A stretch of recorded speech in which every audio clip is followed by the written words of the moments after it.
Eclesiastes capítulo 2, verso 12 em diante. Muito obrigado, viu, minha irmã? A palavra de Deus vai dizer o seguinte para mim e para você. Então passei a refletir na sabedoria, na loucura e na insensatez. O que pode fazer o sucessor do rei, a não ser repetir o que já foi feito? Percebi que a sabedoria é melhor que a insensatez, assim como a luz é melhor do que as trevas. O homem sábio tem olhos que enxergam, mas o tolo anda nas trevas. Todavia percebi que ambos têm o mesmo destino. Aí fiquei pensando, o que acontece ao tolo também me acontecerá. Que proveito eu tive em ser sábio?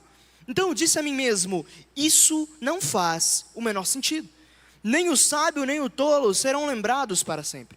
Nos dias futuros, ambos serão esquecidos. Como pode o sábio morrer como o tolo morre? Feche seus olhos no nome de Jesus. Pai, nós pedimos que hoje aqui nesse lugar, somente a Tua doce voz ecoe nos nossos corações. Que não haja lugar para a nossa distração, que a Tua voz seja clara em cada coração. É o que nós pedimos, fala verdadeiramente com cada pessoa aqui, no nome de Jesus. Amém, amém e amém. Meus irmãos, o título do nosso sermão maravilhoso hoje é Como Ser Sábio. Meu irmão, a sabedoria é pauta de muita discussão ao longo da história. Existem muitas relativas sabedorias por aí. Alguns você vai ver, desde a história antiga, os gregos hedonistas diriam que ser sábio é entregar ao seu corpo o máximo de prazer possível. Assim você está usufruindo da vida no melhor jeito que você pode ter, afinal a vida é só prazer. Parece que não mudou. Hoje parece que a filosofia de muitos ainda é assim hoje. Alguns vão falar que o sentido da vida, a sabedoria, essa sabedoria relativa, é mais ou menos você ter dinheiro, isso é o sentido da vida, isso é o sentido da sabedoria, e isso é o que vai te trazer sentido na sua vida. Você sabe é ser rico, você nasceu para ser rico, você vai ver isso em todo lugar, principalmente na internet hoje. Você vai ver pessoas falando que, não, hoje você tem que ser famoso, isso aí é ser sábio. Mas, meu irmão, o que Deus vai dizer sobre esse tema tão importante que é a sabedoria? Meu irmão, no mundo que tem muitos relativos sobre o que é viver, como que eu devo aproveitar a minha vida, Deus, Ele tem a história da redenção dele.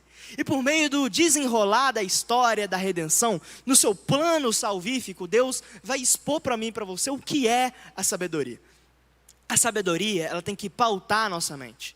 Hoje, eu não sei você, irmão, mas se eu estou deixando de fazer alguma coisa que eu queria que, assim, não, eu tenho que fazer, mas Deus quer que eu faça, às vezes eu não estou fazendo por falta de sabedoria, então eu tenho que ter essa sabedoria. Mas Deus, Ele possui a única sabedoria verdadeira. Ele possui, na história da redenção, um desenrolar sobre essa pauta importante, sobre o que tem que guiar a minha vida. Nós estamos falando, para conversar nesse tema, no livro de Eclesiastes. O autor aqui, ele não vai utilizar o nome próprio de quem ele é. Ele vai utilizar aquilo que nós chamamos de um pseudônimo. Isso talvez você conheça de um outro jeito. É quando você está falando de você mesmo, sem falar de si mesmo. Então, por exemplo, o homem tem muita mania de fazer isso. A gente está conversando com alguém e geralmente o homem mostra um meme e fala assim, ô velho, os cara não presta não. Os cara é ele mesmo. Só que isso é um pseudônimo para ele falar de si mesmo sem falar que é ele. É isso que Salomão está fazendo nesse livro. E nós vemos evidências claras de que é Salomão, uma vez que ele é filho de Davi, rei em Jerusalém. Ele experimentou muitos prazeres, ele ensinou provérbios aos povos. A autoria dele é simplesmente incontestável. Mas esse título que ele se apresenta é como o pregador ou o mestre. Essa palavra hebraica, que é a língua a qual foi escrito esse livro, é a palavra hebraica kohelet. Isso significa o pregador ou o mestre de Israel. Ele tinha uma tarefa que era bem legal. Na verdade, nem tanto. Ele chegava numa praça e ele reunia o povo. E ele começava a expor as suas ideias. Ele lançava um tema na roda, ele era mais ou menos os doidos da Praça 7. Sabe aqueles caras que tá lá com o megafone, ele começa a gritar e chama o povo, reúne um povo lá para ouvir o que esse cara está falando? É mais ou menos isso que o pregador ou o mestre fazia nos tempos de Israel. Ele reunia o povo na praça e ali ele jogava um tema na roda. E o povo ficava ouvindo aquele cara falando e ele ia expondo as ideias dele a respeito daquele tema. Ele jogava um tema na roda e, meu irmão, deixava queimar. Era mais ou menos assim que funcionava direcionava. E é isso que Salomão está fazendo ao se chamar de o pregador ou o mestre. Mas, algum tempo depois que o livro é escrito, nós temos um momento muito importante, que é antes do Novo Testamento, nós temos o período grego, antes do período romano. E ali os judeus vão traduzir o nome desse livro para Eclesiastes. E o que isso significa? Eclesiastes vem da palavra grega eclesia, que é a palavra utilizada para igreja no Novo Testamento. A igreja é uma eclesia, e essa palavra significa uma assembleia, uma reunião. Portanto, o que Salomão está fazendo nesse livro é, como um pregador ou um mestre que reúne pessoas numa praça, ele está reunindo a humanidade num tema muito importante. Ele está chamando a humanidade inteira para falar: ei, eu quero falar sobre um tema que a gente tem que discutir. É sobre o sentido da vida humana. Ele, como alguém que conhece muito bem a vida humana, experimentou cada prazer, se deleitou em cada vinho, em cada banquete que ele podia ter. Ele experimentou o melhor dessa vida. Ele falou assim: ei, gente, vem cá, eu quero te contar o que vale a pena nessa vida e o que não vale. Nós não temos uma data específica de quando esse livro é escrito, mas ao que tudo dá indícios, Salomão no começo de sua vida, no auge da sabedoria, escreve Provérbios, no meio ele vai escrever o livro de Cantares, e depois de ter se desviado dos caminhos do Senhor, e agora arrependido de tudo, ele escreve o resumo, ele escreve o livro de Eclesiastes. O tempo todo, irmão, é muito comum você ver que ele vai sempre repetir uma frase que é que nada faz sentido debaixo do sol. Esse não é um livro fatalista. Eclesiastes não é um livro que vai te dar depressão. Não, não é isso não. É que a vida humana, ela não faz sentido. Nada faz sentido debaixo do sol, mas nada faz sentido debaixo do sol. Acima do sol as coisas fazem sentido. É como se eu falasse assim: não, eu vou viver a vida do jeito que eu quiser. Debaixo do sol eu vou viver a vida em torno de mim mesmo. Mas a vida humana por si só não faz sentido. É a vida humana com Cristo, com Deus, que é o sol da justiça, que começa a fazer sentido. E no final do livro, Salomão vai escrever uma coisa só que ele achou, que ele falou: cara, isso daqui completa a vida humana. Ele vai escrever que, olha, agora que já se ouviu de tudo, aqui está a conclusão: tema a Deus e obedeça aos seus mandamentos, porque isso é o essencial para o homem. Irmão, esse livro trata de alguém que se encheu e encheu no mundo, mas o mundo não preencheu ele. Ele foi lá fora, ele experimentou de tudo. Se você for lá fora, irmão, você vai experimentar um monte de coisa.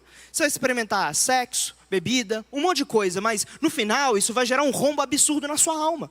E é isso que Salomão estava experimentando. Ele se entregou a tudo que ele tinha direito na vida, mas ele não teve uma recompensa dentro dele. Ele estava vazio. Meu irmão, se tem um livro que é importante para mim e para você hoje, é esse livro, porque ele é extremamente contemporâneo. Hoje, meu irmão, é bonito, você vira para alguém e fala assim: como é que tá as coisas? A pessoa vai falar assim: eu estou na correria. Ninguém tem tempo para nada. Está todo mundo ocupado demais, girando em torno de atividades sem sentido debaixo do sol, e todo mundo esquece de Deus. Meu irmão, nessa sociedade em que tudo é prazer, tudo é conquistar, tudo é comprar, é conseguir, e é nesse momento que Salomão vai, nesse contexto, falar sobre que eu e você temos que rejeitar essa lente, esse óculos que o mundo quer te dar sobre a vida. Irmão, o mundo quer te dar uma sabedoria que é falsa. Uma sabedoria que a sua vida só vai ter sentido quando você for igual a eles. Quando você experimentar de tudo. Quando você testar tudo e todos. E aí você vai falar: agora sim eu sou feliz. Irmão, o diabo, ele promete um negócio e te entrega outro algo. Ele te promete: não, vem cá, experimenta isso aqui, você vai ser livre. Mas na verdade você vira escravo. Ele fala assim: vem cá, eu vou te dar vida, mas ele te dá morte. É isso que o diabo faz. E, portanto, nós temos que entender uma coisa. Se um dos temas mais importantes desse livro é a sabedoria, sabe quem é a sabedoria hoje?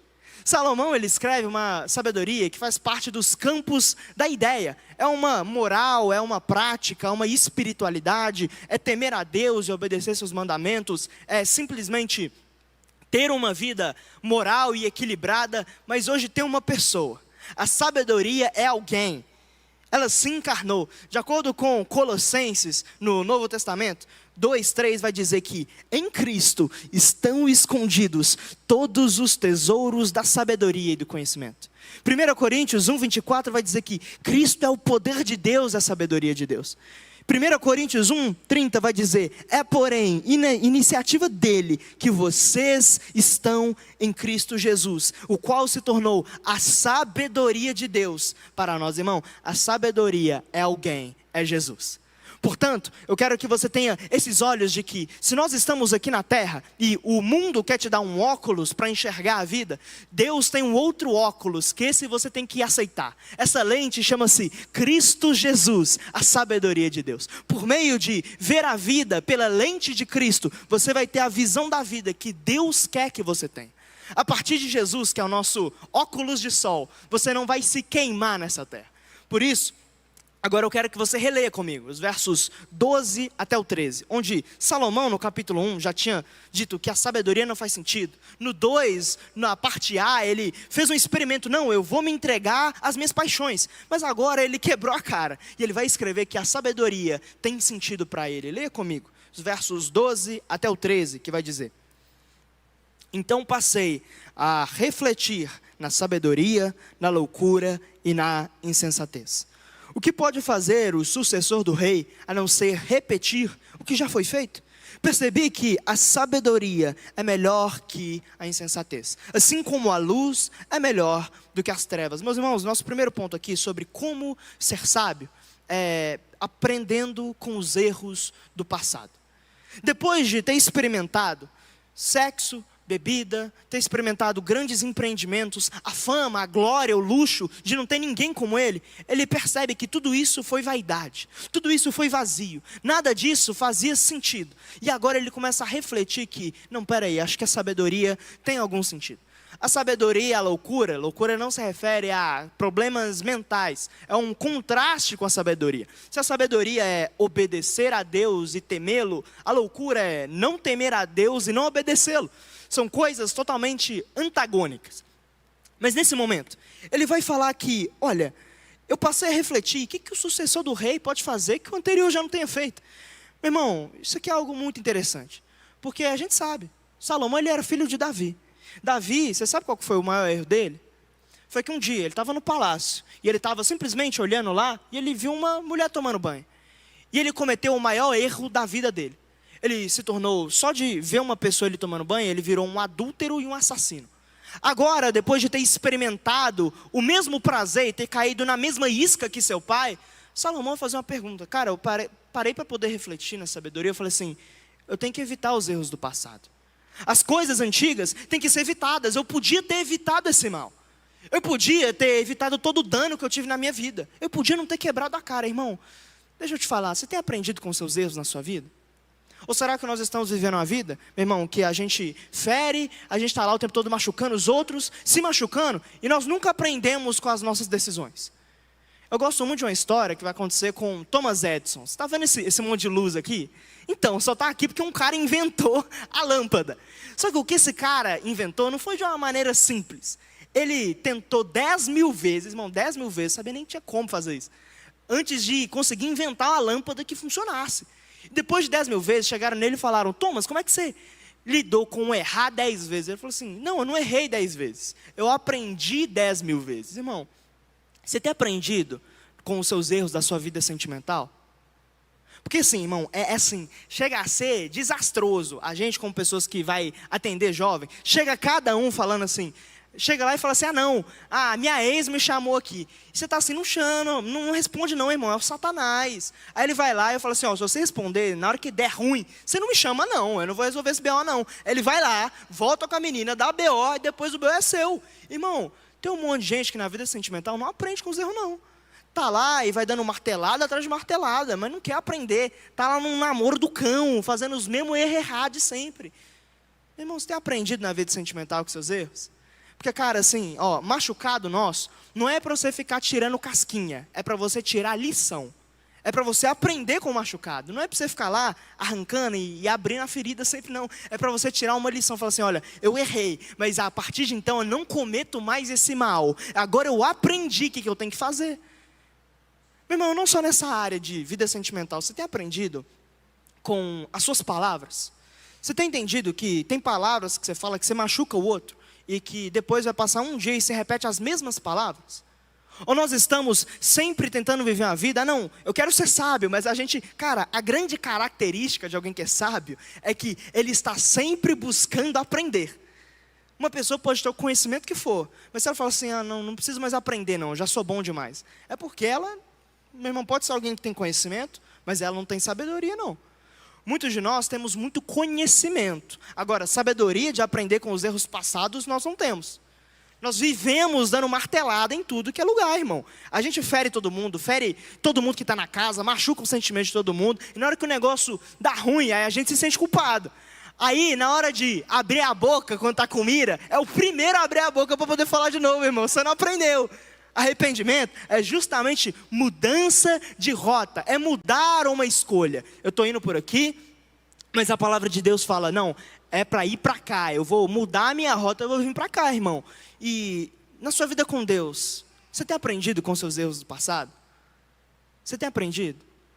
Porque é muito comum, irmão, nós estamos em 2024. Você está nos mesmos erros que você comete, mesmo pecados de 2021.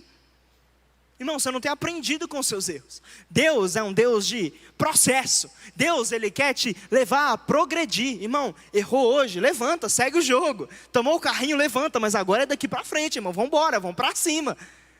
Nós temos vivido uma vida sábia de aprender com os nossos erros. Não só de aprender com os nossos erros, mas aprender com os erros dos outros, irmão. Esses dias para trás eu tive uma experiência que assim, ao mesmo tempo que foi ruim, foi legal. Eu estava lá em casa, recebi uma notícia muito triste, que depois o negócio melhorou um pouquinho. Meu avô, ele tinha sido internado. Ele estava com arritmia, assim, absurda. E ele, assim, já tem mais de 80 anos. Ele nunca tinha nada da saúde, irmão. Acho que ele tem mais saúde que eu. Eu estou precisando fazer uns exercícios, negócios. Ele tem mais saúde que eu. Mas, cara, ele foi lá, foi internado.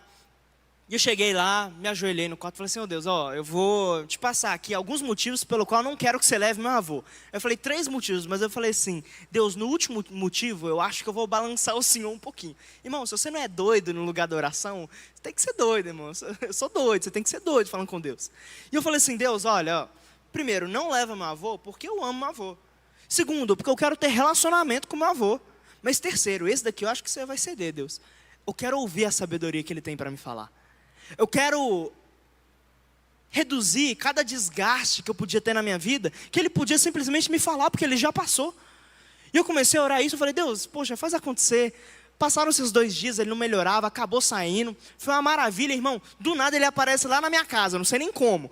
Foi para lá, aí a gente começou a conversar. Irmão, foi dito e feito. Ele chegou lá e falou assim, porque, irmão, a gente está pregando aqui, é difícil você achar caso de pregação. E ele me deu uma ideia, ele falou assim, Davi, se você está precisando de um caso de pregação seu, faz isso, anota aqui. Eu falei, mano, como é que você pensou nisso? Eu nunca pensei nisso.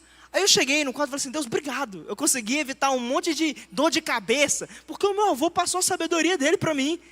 Irmão, você tem aprendido com seus pais?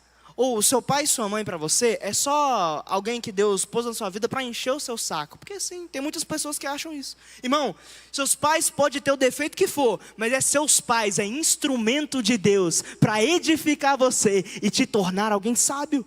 Irmão, quantas coisas sua mãe já não te falou, que você fez errado, depois você quebrou a cara e pensou assim, eu devia ter ouvido minha mãe. Eu devia. Pois é, irmão. Quantas coisas que seu pai te falou, que a gente simplesmente fala, não, esse velho não sabe de nada, eu que sei. Aí vai lá, quebra a cara e fala, nossa, mas ele estava certo. Irmão, aprende com seus pais, com seus avós, não só isso, aprende com pessoas mais maduras que você na caminhada cristã. Aprenda, caminha com pessoas que são mais sábias do que você, irmão. Com quem você tem andado, seus amigos? Com quem você tem andado? Tem um ditado que vai dizer, me diga com quem tu andas, eu direi quem tu és. Eu vi até um meme esses dias, cara, que eu rachei de... O cara falou assim, me diga com quem tu andas, eu direi quem tu és. Aí o cara, quem tu andas? Ele, quem tu és? Irmão, umas piadas ruins que eu começo a rir. Meu Deus do céu. Mas, irmão, com quem que você tem andado? Porque isso define quem você é. Você tem andado com pessoas sábias? Então você está se tornando um sábio. Você está andando com pessoas que são tolos? Então eu não preciso nem falar. Que você está caminhando e está pensando igualzinho essas pessoas, irmão. Você tem aprendido com seus erros?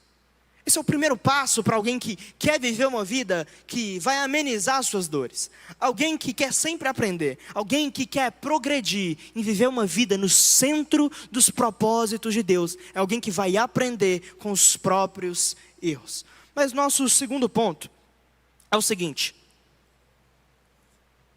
Como ser sábio? andando em luz e não em trevas. Irmão, o que Salomão vai dizer é algo muito interessante. Ele vai dizer que a sabedoria é melhor que a insensatez, assim como a luz é melhor do que as trevas. Concordo com o Hernandes Dias Lopes, que vai dizer que a luz e as trevas no Velho Testamento e no Novo possuem 3 grandes símbolos. Ele vai dizer que as trevas são o símbolo do engano. Já a luz é representante da verdade. As trevas possuem o pecado como marca. E depois a luz é a santidade. As trevas, elas levam à morte, porque o pecado gera a morte. E a santidade produz a vida. Meu irmão, onde você tem andado?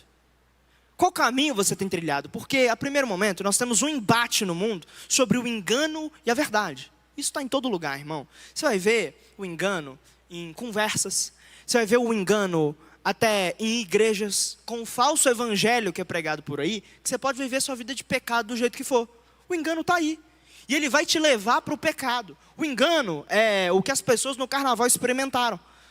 O engano de que, não, vem cá e vem pular o bloquinho que você vai ser feliz. Estava lá todo mundo igual um bando de animal irracional. Você acha que alguém ali foi feliz de verdade? No fundo, dentro da alma, está todo mundo igual Salomão. Encheu, então vazios. Meu irmão, mas a luz, a verdade do Evangelho, a verdade é que a quem o Filho libertar verdadeiramente será livre, ainda é a verdade absoluta. Irmão, a sabedoria de Deus, que é Jesus, Ele tem compromisso com te libertar.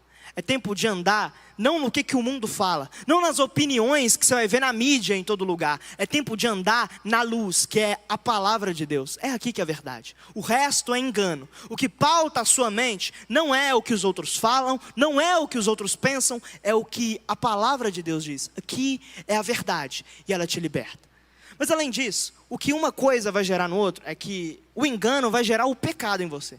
Irmão, o evangelho ainda é evangelho. É cruz, é renúncia, é abrir mão do pecado, é largar a mão. Você tem que andar na santidade, não no pecado. Nós temos que progredir na caminhada com o Senhor, sair desse piloto automático cristão, que tem tempo que a gente cai nas mesmas bobeiras, irmão. É tempo de viver em santidade. Isso é da vontade de Deus. Deus quer que você ande em luz e não em trevas. Deus quer ver você cada vez mais parecido com Jesus. Ele quer ver você sendo transformado. É tempo de viver em santidade e não em pecado. Mas isso tem uma maravilha muito grande. É que quem escolhe esse caminho tem como consequência a vida. Mas quem escolhe o pecado tem como consequência a morte. Irmão, o salário do pecado é a morte. Ninguém vai lá para o pecado e sai ileso. O pecado consumado gera morte. O pecado, quando você fala, eu vou fazer e não tem problema nenhum, isso mata você por dentro. Isso corrói a sua alma. Isso destrói o seu coração. Isso destrói relacionamentos. Isso destrói casamentos. Isso destrói famílias. Isso destrói tudo. O pecado, a primeiro momento, sabe o que ele vai matar? Ele vai matar o seu relacionamento com Deus. Tem muito tempo que você não sente a presença do Senhor. Tem muito tempo que você não tem gosto pelas coisas de Deus. Mas, meu irmão, caminhar nos caminhos do Senhor vai gerar vida. Jesus veio para nos dar vida e vida em abundância. Irmão, eu quero vida, eu não quero morte. Eu quero ser alguém sábio que está olhando para a vida, não como um jovem de 20 anos que eu tenho. Eu quero olhar não com a cabeça da maioria, eu quero falar, eu quero vida. Todos na minha idade estão indo para a morte, mas eu quero ir para a vida. Eu estou correndo para os braços do autor da vida. Irmão, aonde você tem vivido? Nas luzes ou nas trevas? Onde você tem caminhado? Qual é o lugar que você mais gosta de trilhar? Porque às vezes, irmão, as trevas é legal. A gente pega lá e a gente está andando lá, e é legal porque às vezes os outros não conseguem ver que a gente está lá. A gente faz escondido, é trevas, está escuro, as pessoas não conseguem ver. Mas, meu irmão, Deus a tudo vê. O que você tem escolhido? A verdade ou o engano? Você tem dado ouvidos a assuntos de pecado ou de santidade? Você tem andado na vida ou na morte? Mas veja comigo agora o verso 14. Só a parte A que vai dizer o seguinte. O homem sábio tem olhos que enxergam, mas o tolo anda nas trevas.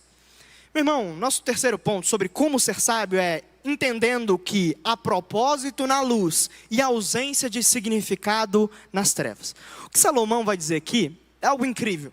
o autor vai dizer que quem está andando nessa luz, ele vai conseguir enxergar. Ele enxerga a vida de fato. Ele realmente está vendo a vida do jeito que Deus gostaria que ele visse. E a expressão hebraica aqui é até curiosa, porque no original não está dizendo que ele tem olhos que enxergam, mas é que seus olhos estão na cabeça. É como se assim, quem estivesse nas trevas, os olhos dele não estão na cabeça. Ele é um animal irracional. Ele viu, ele quer. Ele é um bicho. O povo lá no carnaval, irmão, se você fosse lá, você vai ver que era meio bicho. As pessoas são irracionais, é prazer. Os olhos não estão na cabeça, eles não raciocinam da forma que quer, eles não pensam, os pensamentos não são os pensamentos de Deus. Ele não consegue enxergar a vida dele como uma finalidade de glorificar o Senhor. Ele não tem olhos que enxergam, os olhos não estão na cabeça. Irmão, você tem enxergado a vida do jeito que Deus quer que você enxergue? Você tem visto a humanidade do jeito que Deus quer que você veja? Meu irmão, porque senão, a característica é impressionante. Quem está andando nas trevas, ele sempre vai ficar igual aquele cachorrinho caramelo, que ele está lá correndo atrás do próprio rabo, aí ele nunca para, está lá. Irmão, aquilo lá é maravilhoso. Tinha que fazer um filme nisso. Irmão, quem está vivendo nas trevas, ele não enxerga direito. Ele não vê, mas ele está igualzinho esse cachorro. Ele está aqui, e a vida dele é um ciclo vicioso de quebrar a cara, fazer de novo, e ele não consegue enxergar a vida dele, e ele quer fazer de novo, e ele faz e quebra a cara, nunca aprende, porque ele não é sábio, e ele não consegue sair daquilo, e ele está sempre envolto em prazer e mais prazer, e quebrando a cara. Quem vive desse jeito tem olhos que não enxergam, tem olhos mas não veem, tem ouvidos mas não ouvem a palavra de Deus da forma que Deus gostaria que ele ouvisse. Irmão, tem um camarada que ele passou exatamente isso. Ele vivia em trevas muito grandes. O nome dele é Saulo de Tarso. Ele vivia até que um dia, no caminho para Damasco, Jesus aparece para ele e a luz brilha nas trevas do entendimento dele.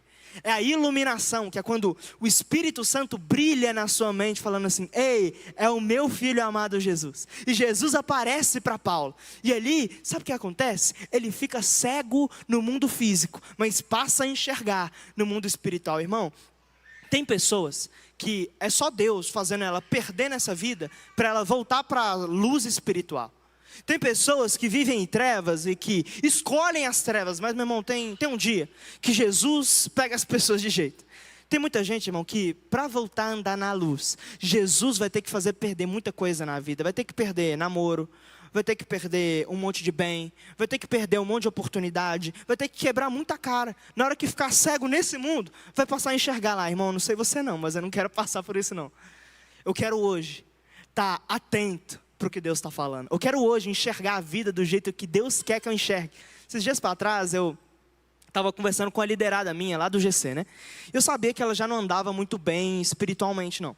E aí eu falei assim: não, como é que foi a semana e tudo mais? Aí ela falou assim: ah não, foi boa, eu peguei Covid. Eu fiquei assim: gente, como assim a semana foi boa? Eu peguei Covid.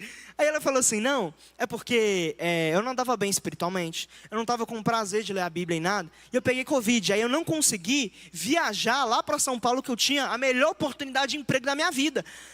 Aí ela começou a reclamar com Deus: Deus, ah não, mas como assim, eu preciso ir lá? Como é que o Senhor enviou a Covid agora? Aí, todo dia, irmão, era o Espírito Santo mesmo.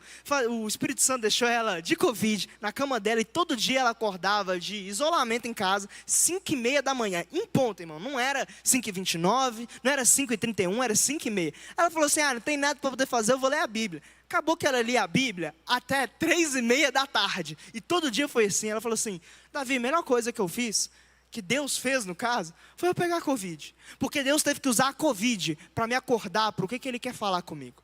Deus teve que pegar a Covid para que eu voltasse a enxergar. Deus teve que usar um problema, eu perder uma grande oportunidade, para que eu tivesse uma oportunidade maior, que é de viver em intimidade com o Pai. Irmão, tem muita gente que Deus vai ter que acordar na marra. Eu não quero ser esses não. Mas, meu irmão, viva já na palavra de Deus, viva já com olhos que enxerguem. Mas veja comigo agora o resto do verso 14 até o 15, que vai dizer o seguinte: todavia percebi que ambos têm o mesmo destino. Aí fiquei pensando: o que acontece ao tolo, também me acontecerá. Que proveito eu tive em ser sábio? Então eu disse a mim mesmo, isso não faz o menor sentido. Nosso quarto ponto sobre como ser sábio é entendendo que Jesus não vai te dar todas as respostas. Irmão, que agora, Salomão vai fazer uma pergunta que assim, nós fazemos o tempo inteiro. Depois de falar, não, peraí, é melhor ser sábio mesmo. Eu vou traduzir para hoje em dia. É melhor temer ao Senhor e obedecer seus mandamentos. É melhor ser crente fiel mesmo. Mas ele falou assim, cara, que proveito eu tive? Que ganho eu tive? Que vantagem que eu tive? Porque o que me acontece com esse endemoniado aqui também. Eu estou aqui, eu sou crente fiel, mas esse aqui é assim, filho do cão, no máximo. E o mesmo problema que acontece com ele, está acontecendo 10 vezes pior comigo. Está dando tudo certo para ele, mas para mim está dando tudo errado. Que proveito eu tive em estar com o Senhor, Deus? O que eu ganhei de estar do seu lado? Eu acabei de simplesmente quebrar a cara. O que acontece com gente que não te serve, é o que está acontecendo com gente que te serve. Irmão, essa é uma pergunta legítima. Essa é uma pergunta legítima. Mas é nessa hora aqui, que Salomão pensando nisso, ele vai começar a pensar se vale a pena mesmo estar com a sabedoria. A sabedoria hoje, irmão, é uma pessoa, é Jesus. Só que muitos de nós temos vivido a vida desse jeito mesmo. Nós estamos, por causa das nossas frustrações, colocando pontos de interrogação, pedindo respostas a Deus de coisa que Ele não vai nos responder. E por isso nós começamos a duvidar do poder do nosso Deus. Meu irmão, Deus não vai te responder tudo. Deus, Ele não tem a obrigação de te responder. Tem coisas que acontecem na nossa vida, irmão, que nós não vamos ter uma explicação nunca aqui. Coisas que Deus não vai aparecer e falar, olha, é por causa disso aqui que aconteceu. Ah não, é porque alguém fez isso, não. Sabe quem passou um dilema muito parecido? Jó. Jó, ele era o homem talvez mais rico da terra. Ele era cheio de bens, ele tinha muitos filhos, ele tinha saúde. E do dia para a noite, irmão, ele perdeu, todos os filhos morreram. Depois ele simplesmente perdeu toda a riqueza dele. Ele que era um rico milionário que morava numa mansão, agora mora no lixão. E depois ele perdeu toda a saúde dele. Ele ficou canceroso dos pés até a ponta da cabeça. E ele fez cerca de 35 perguntas a Deus. Ele falou, Deus, por que isso aqui está me acontecendo? O que eu fiz para merecer? O Senhor por acaso é injusto? O Senhor trata assim quem te serve? Deus, por quê? Por que eu nasci? Por que eu estou aqui? Aí, irmão, uma hora Deus aparece. E aí na hora que Deus aparece, imagina a cabeça de Jó, beleza, agora Deus vai me responder. Sabe o que Deus faz? Deus fala assim, Jó, onde estava você quando eu formei o universo? Onde está você quando toda manhã eu chamo cada estrela pelo nome? Jó, onde está você quando eu estendo o mar? Onde está você quando eu estendo o céu? E ao todo Deus faz cerca de o dobro de perguntas de volta para Jó. Se Jó faz 35, Deus faz 70 de volta. E sabe o que Deus faz no final? Ele cura Jó. Mas ele não responde, Jó. Irmão, tem muita coisa que Deus ele só vai te curar, mas Ele não vai te responder. Tem muita coisa que a ferida vai estar lá, mas você não tem que ficar colocando um ponto de interrogação ali. Deus ele não está preocupado em te responder, mas em te curar. Você não vai ter respostas para aquela ferida, mas você vai ter grandes lições daquele trauma. Irmão, olha, nessa vida aqui, muito sofrimento, Jesus não vai te explicar, mas vai ter um dia que Jesus vai dizer no Evangelho de João, falando para os discípulos que naquele dia, nada me perguntareis. Irmão, você pode estar passando muito problema aqui agora. Você pode estar pensando nos abusos que você sofreu, nos traumas que você já passou, nas rejeições que você viveu. Você pode estar pensando nas dificuldades que você viveu e falando, Deus, por quê? Eu não tenho algo para te dizer o porquê. Eu só quero te dizer que Deus tem compromisso em curar a sua ferida, mas pode ser que Ele não responda a sua dúvida. Mas naquele dia, Jesus vai dizer que naquele dia nada me perguntareis. Irmão, vai ter um dia que você vai chegar e entrar no portão do céu e você vai chegar, botar os olhos em Jesus. E só de olhar nos olhos do Filho de Deus, toda dúvida foi respondida. Você vai falar assim, agora eu entendi. Não tem mais dúvida nenhuma não, Jesus. Eu não preciso saber o porquê. Eu só preciso saber que eu estou com você. Irmão, pare de pedir a Deus tantas respostas que você nunca vai ter. Essa é a verdade. Pare de pedir a Deus tantos pontos de interrogação. Deus quer colocar pontos de exclamação de cura na sua vida. Ele tem um compromisso. Qual que é o compromisso? Te curar e talvez não te responder. Uma vida sábia é alguém que É difícil, irmão, porque a gente é todo ansioso. É alguém que não vai ficar questionando a Deus o tempo todo. É alguém que não vai enlouquecer de tanto perguntar a Deus por quê.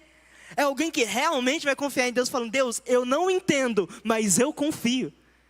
Eu não sei o porquê, mas eu sei que o Senhor está cuidando. Eu sei que o Senhor tem a minha história na palma da sua mão. Eu sei que o Senhor controla a minha vida, mas eu não entendo. Mas a minha ansiedade não vai vencer. A minha incredulidade não vai dar conta.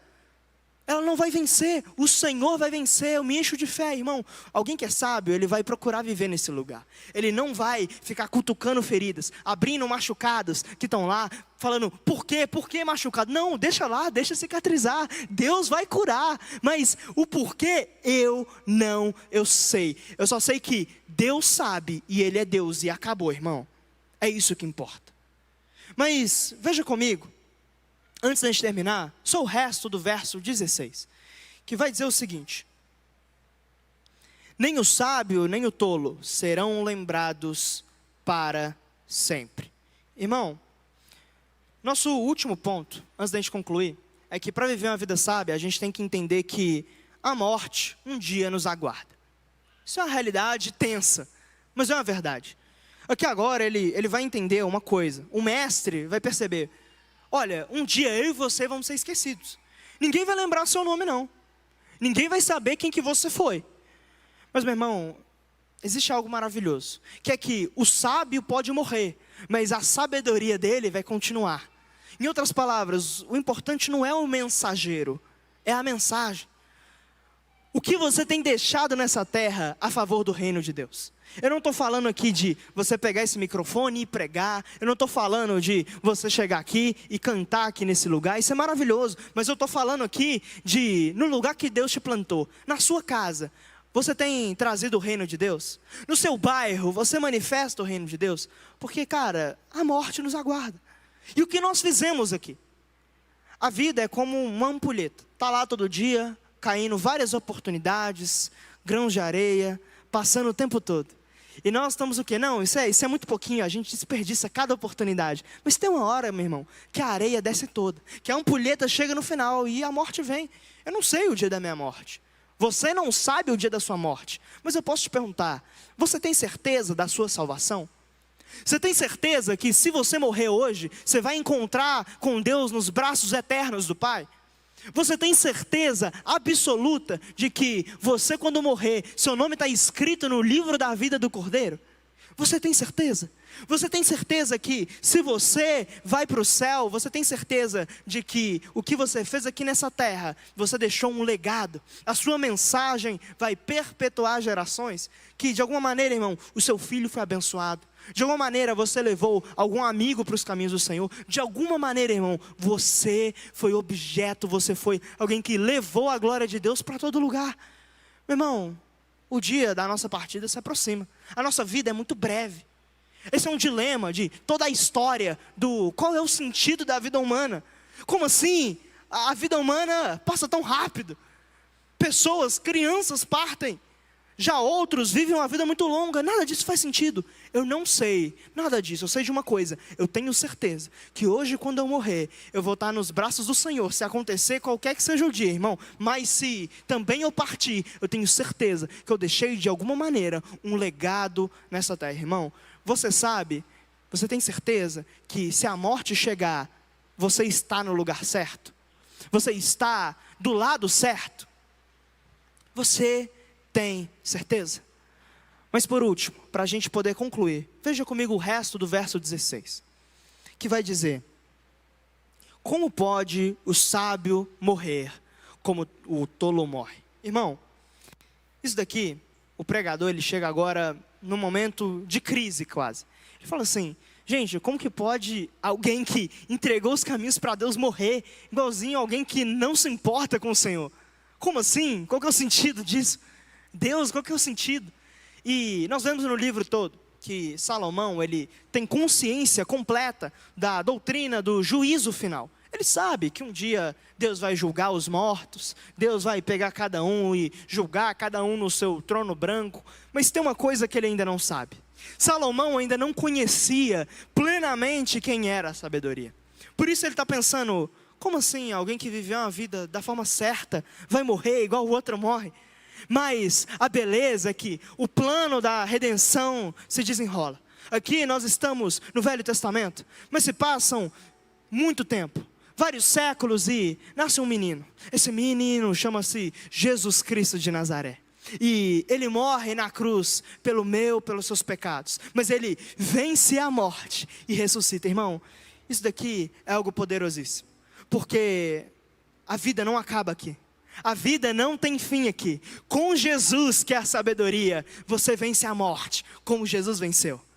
Jesus, que é o poder de Deus, a sabedoria, ele hoje tem um desejo. O desejo dele é fazer com que você tenha o seu nome escrito no livro da vida do Cordeiro. E quando você partir, irmão, a morte não pode te deter. A morte não pode deter o Senhor. E ela não vai poder te deter. Naquele dia, quando Ele voltar, você com Ele vai ressuscitar. E vai para sempre com o Senhor habitar. Meu irmão, a sabedoria é superior à morte. A vida, irmão, não acaba aqui. Você tem consciência de que existe uma eternidade te esperando? Você tem noção de que Jesus é o caminho para a vida eterna? Você sabe que é o que Ele fez que vai fazer com que a morte não possa deter você aqui? É Jesus, é Ele que venceu a morte.